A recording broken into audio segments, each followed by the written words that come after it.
was a French conductor who recently conducted the Los Angeles Philharmonic, and he said, "What are you doing?" And I said, "I'm doing a film called Tintin." What is that? I said, "Well, it's a little about a boy from a Belgian cartoon." He said, "Oh, you mean Tintin?"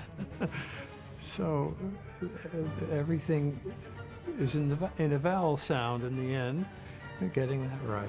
Tintin?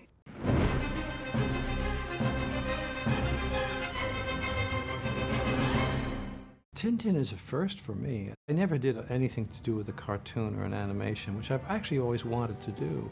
This was also another first for me. We recorded the score a year and a half ago. Actually recorded the score right after Michael did his cut, and I approved the cut, and Peter Jackson saw the cut.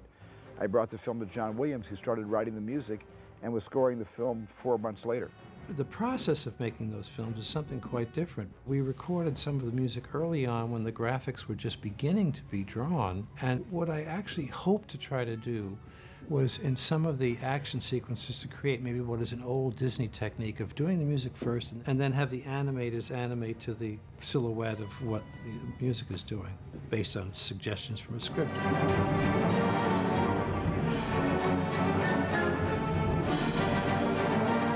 So I was able to do the pirate music and to do some of the music having to do with sleuth and the comedic material with the Thompsons and so on, way, way back before we had anything more than a few little sketches.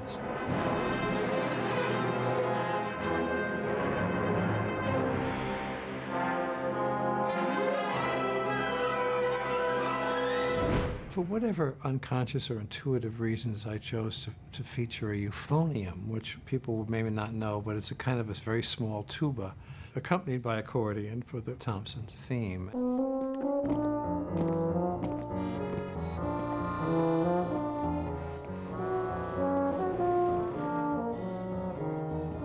And it can make a kind of a silly sound, and at least in my terms of set of references, a period sound, meaning in band concerts, for example, in the 1920s, you might have heard a euphonium concerto, or even as late as the 30s. Oh, gracious.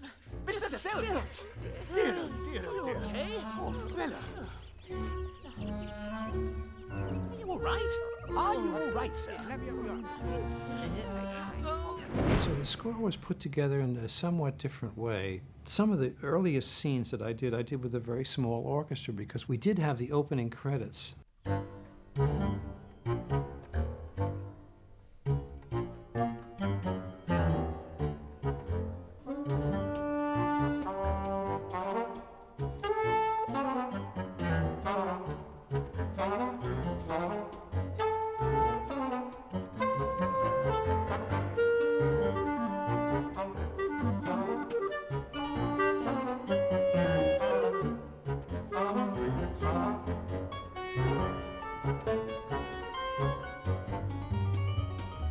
I did 2 or 3 versions of that thing. The present one that we have with that sort of funny jazz combination, choreographing all of his moves and so on, and other attempts which involve similar themes. We kept coming back to this 1920s, early 1930s European jazz, and it was such fun.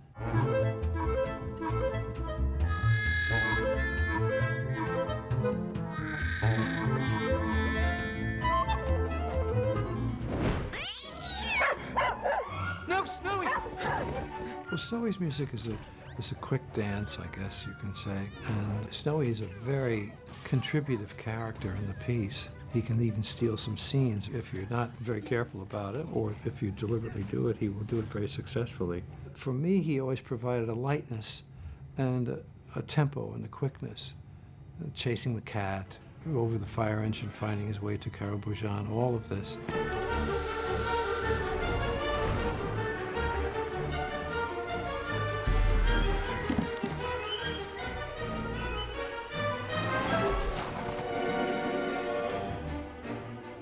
Snowy lightens it right up for us, so he reminds us that actually we're having fun with this. And Snowy contributes a lot in that way, musically, for me. He gave me a place to go to make things light. That's the essential role musically for me, one of contrast. But they didn't reckon on one thing. Sir Francis was a haddock, and a haddock always has a trick up his sleeve.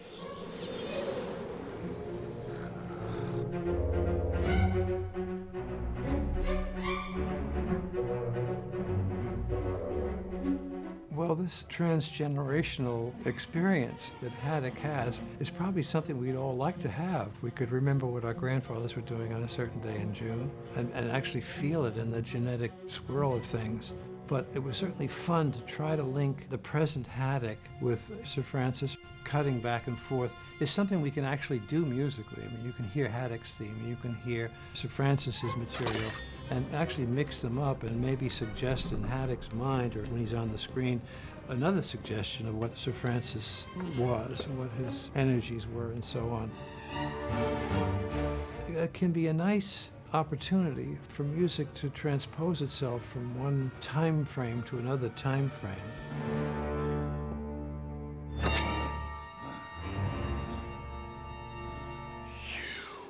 Just musical fun for me. Well, John's scores are never eclectic. John's scores are just the opposite. John's scores pull together a style or a tone musically. So John is the bonding agent that unifies all the disparate, eclectic elements of a movie and makes all of us who work with him so grateful for him.